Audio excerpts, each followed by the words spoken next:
There's a fine woman for you. And from a man's point of view, a refreshing change from the pencil-thin models we meet at most fashion shows. But then this is a fashion show with a difference, one where creations like this cocktail dress in rich French brocade pay eloquent tribute to the charms of the wearer and not, as is so common, the other way about. For these days, the cycle is complete. After years of pandering to the diet sheet, the fine woman has come into her own again, thanks to Linda Leigh. What do we mean when we say fine woman? The dictionary defines the meaning as well-rounded, excellent in quality, form and appearance, beautiful. The same could apply equally well to the new range of Linda Leigh fashions. On this rayon dress, with jersey inset on the bodice and pockets, note the shoulder drape. The inset is important, and it is in details like this that the art of designing for the fuller figure consists. It is the kind of point, too, that leading fashion editors and buyers from the foremost stores and shops who come to these fashion shows are quick to note and appreciate. For all these touches, the dress retails at only £4.13 6.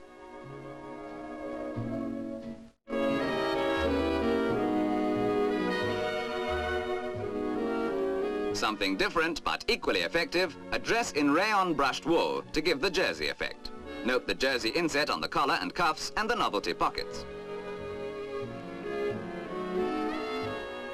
Let's have a closer look at the collar. You can see how carefully planned it has been to make its effect. And the inset pleats are there for the same purpose, which is never out of sight for a moment by the designer of the dress, to give an elegant and sophisticated look to a dress made specially for the fuller figure.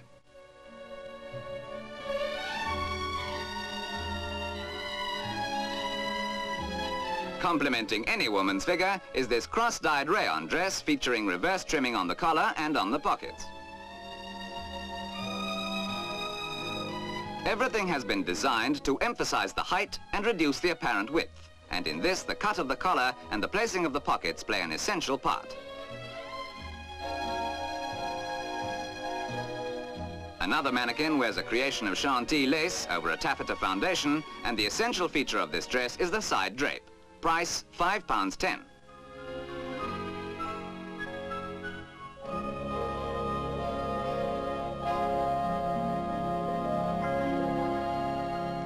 But these subtleties don't just happen. They have to be specially created. Somewhere behind the scenes, the designer is busy. Hard work at the drawing board is required before any of these dresses can exist in actuality, be worn by models, and purchased in the shop. And behind the designer is the brain that knows exactly what it wants and knows exactly how to set about getting it.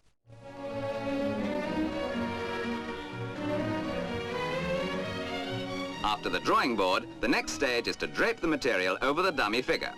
Pretty pictures do not always make pretty dresses, and yet the design must not be lost sight of. What is even more important is that it must be in tune with the current mode. No dress is a good dress if it is out of fashion, and the dominant line of any season is that which has been decided by the great couturiers in London and Paris, especially in Paris.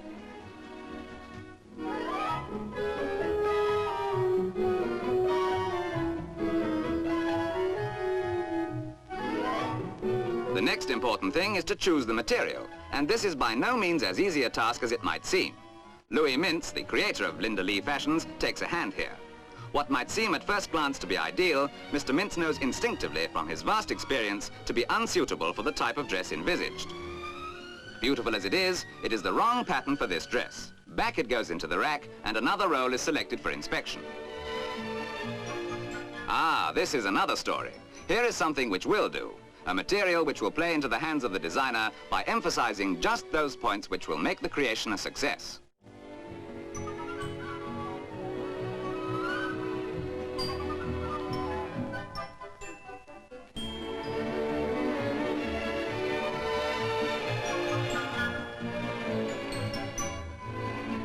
When you look in the shop windows and see dresses displayed which would fit you, how often do you think of all the care and forethought that has gone into the business of making such dresses available, off the peg, in all the varying sizes necessary? So let's take a look behind the scenes at the designing studios and sample room at Linda Leigh to watch a cross-section of the work that goes on here.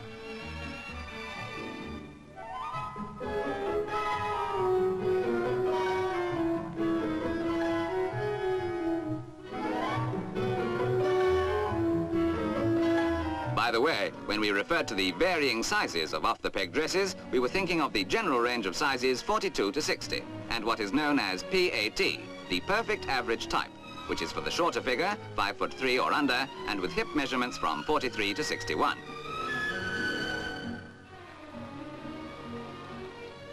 Remember, all the dresses have been purposely designed for the fuller figures. They don't need to be stretched and altered and lose their shape. And the models who are wearing the dresses have been chosen for the same purpose, to show that you don't need to be a sylph in order to be elegantly dressed.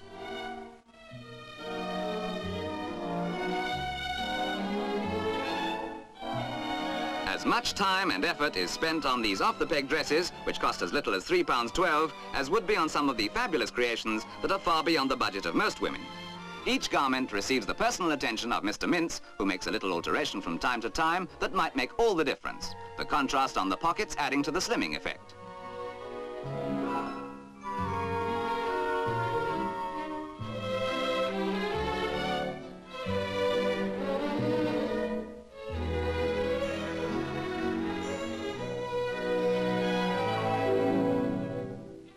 A 100 years ago, the situation was much the same. They may not have been comfortable, but they were the height of elegant fashion, so women endured them.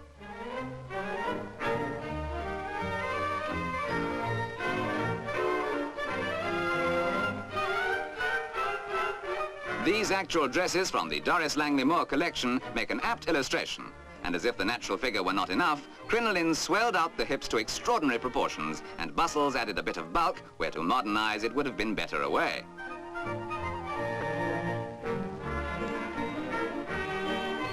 Dressing and undressing in those days was a complicated business. Petticoats, yes, and bloomers all helped to swell the outline. Perhaps the climate was colder. And even at the beginning of the present century, the fine woman was the most admired, and the tight corsets made bust and hips look larger than they actually were.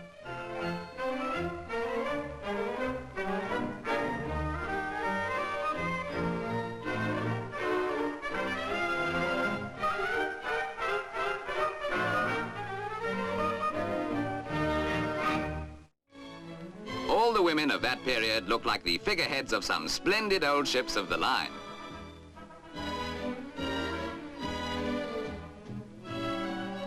What an opulent age it was. What flowing skirts, what overflowing blouses, what cascades of lace, what masses of fine feathers.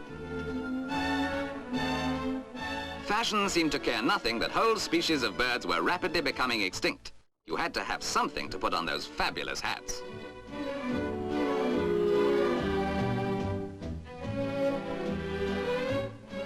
Even the new woman conformed to type. Some of the suffragettes were fine women in more senses than one.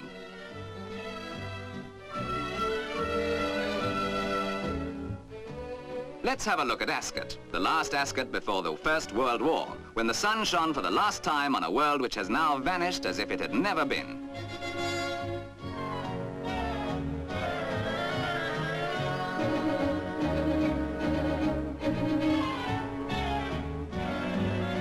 These fashions were not only worn on smart occasions, as you can see, from this ordinary street scene of the same period.